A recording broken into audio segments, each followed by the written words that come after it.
salah kamnal amri syai'un aw yatuba alaihim aw yu'adzibahum, bahwa wilayah mengampuni dan memaafkan itu wilayah Allah.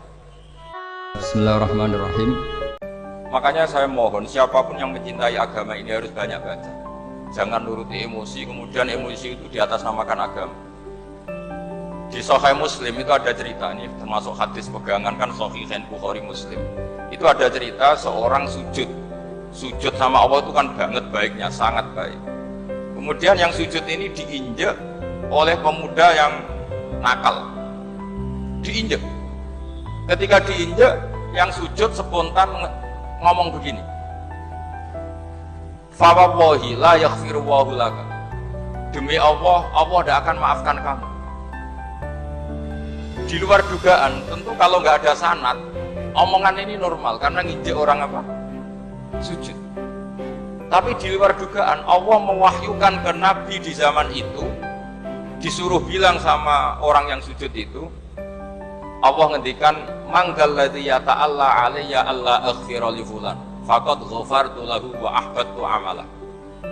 Siapa yang mencatut nama saya bahwa saya tidak bisa memaafkan orang yang nginjek, Allah tersinggung karena namanya dicatut. Saya ini Tuhan bisa menyiksa dan bisa mengampuni. Kenapa sifat saya jadi satu hanya menyiksa? Sifat ampunan saya di mana? Itu kalau nggak sanad tidak bisa. Saya ulang lagi, Allah itu apa? Zat yang bisa yaghfiru liman yasha wa yu'adzibu man yasha. Tapi orang yang sujud ini hanya mensifati Allah satu, yaitu Allah pasti menyiksa. Dan Allah tersinggung. Bagaimana mungkin saya Tuhan hanya berstatus bisa menyiksa, tidak bisa mengampuni?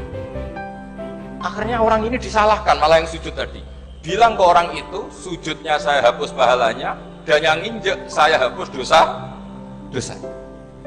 Tapi ya bukan berarti terus kamu boleh nginjek orang sujud, ya enggak. Artinya gini loh, saya hanya memperkuat moderator tadi, berpikir agama itu berdasar sanad. Kalau nuruti emosi pasti kita akan setuju Allah tidak ngampuni yang menginjak.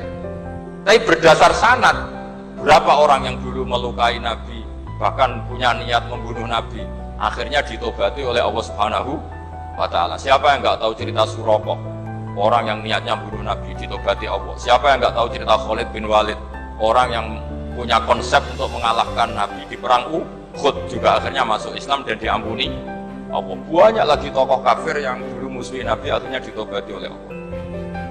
Sehingga ketika Nabi sangat marah ya dengan mereka yang kafir, malah ada ayat turun, laisa laka minal amri syai'un aw yatuba alaihim aw yu'adzibahum, bahwa wilayah mengampuni dan memaafkan itu wilayah Allah. Tentu kita secara syariat akan mengatakan yang nginjak itu salah, pasti itu. Kalau yang nginjak itu pasti salah, yang kafir pasti salah. Tapi jangan katakan kalau Allah tidak bisa menobati mereka. Lagi-lagi yang bisa mengertikan itu apa? Sanad. Kita ngaji di bab itu bahwa ada orang diinjak, ternyata Allah ketika yang sujud mengatakan wallahi la yaghfiru Allahu laka, demi Allah, Allah tidak akan maafkan kamu. Loh, mensifati Allah dengan satu sifat la yaghfiru itu Allah tersinggung karena Allah bisa yaghfir. Makanya ini penting sekali saya utarakan supaya kita ini bicara itu sesuai sanad. Karena andaikan tidak sanad, agama ini di logika, kemudian logika orang itu berbeda-beda. Maka kayak apa kacaunya agama ini?